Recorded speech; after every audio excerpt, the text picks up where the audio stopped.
NCERT numericals देखते हैं। NCERT numericals current electricity का क्वेश्चन नंबर 3.1 क्यों लिखा हुआ है? एनसीईआरटी के अकॉर्डिंग ये थर्ड चैप्टर है और पॉइंट 1 मतलब पहला क्वेश्चन है। थर्ड चैप्टर क्वेश्चन नंबर 1 तारा एक सेल है जिसका इनपुट 12 वोल्ट है, इंटरनल रेजिस्टेंस 0.4 ओम है। तो बताओ मैक्सिमम कितना करंट दे सकता है? करंट मैक्सिमम कब होगा? जब रेजिस्टेंस कम होगा, मिनिमम होगा। करंट ज्यादा कब होता है? जब रेजिस्टेंस मिनिमम हो। तो मैक्सिमम करंट क्या देगा? स्मॉल आर तो फिक्स है, कैपिटल ई फिक्स है। अब आप एक्सटर्नल रेजिस्टेंस को ही कम कर सकते हैं। कम कहां तक कर सकते हैं? 0। तो 0 कर दें तो ये I max कर सकते हो। ये फार्मूला किसका हो गया? I maximum। तो इस सेल कितना मैक्सिमम करंट देगा? I max का फार्मूला हो गया E by R।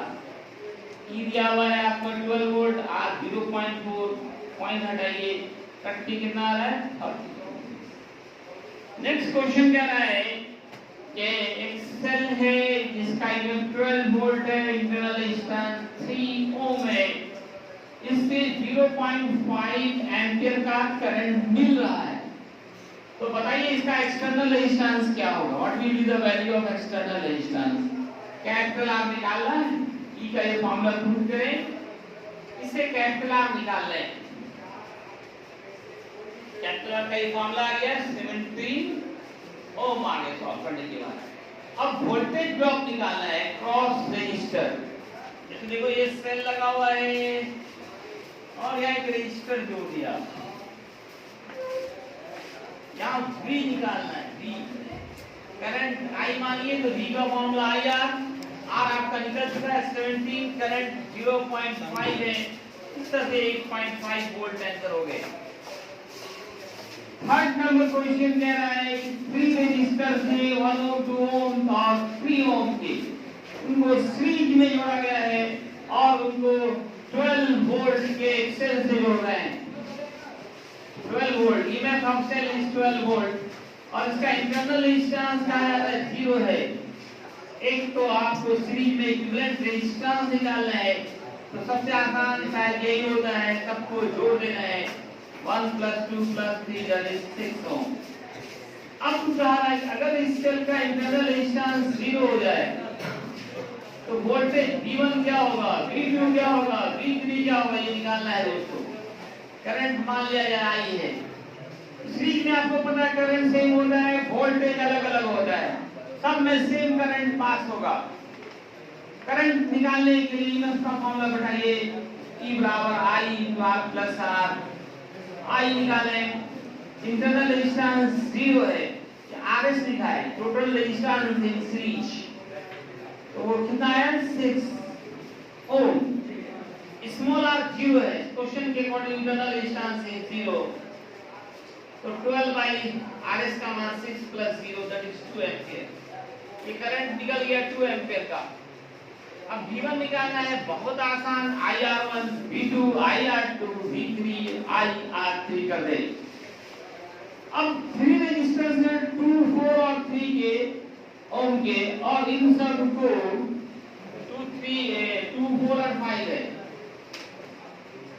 2 ओम 4 ओम और 5 ओम के पैरेलल में जोड़े गए हैं। पैरेलल में वोल्टेज सेम होता है और करंट अलग अलग होता है। इसमें I1 करंट, इसमें I2, इसमें I3। आपको 3 सवाल पूछे जा रहे हैं। एक तो equivalent resistance in parallel 1/Rp बराबर 1/R1 + 1/R2 + 1, इसमें आपको खुद सॉल्व करना है। फिर I1 निकालना है, क्योंकि इंटरनल रेजिस्टेंस 0 है। जब इंटरनल रेजिस्टेंस 0 है, यहाँ से आप देख सकते हैं I का जो फॉर्मूला आ रहा है E/R आ रहा है, E/R।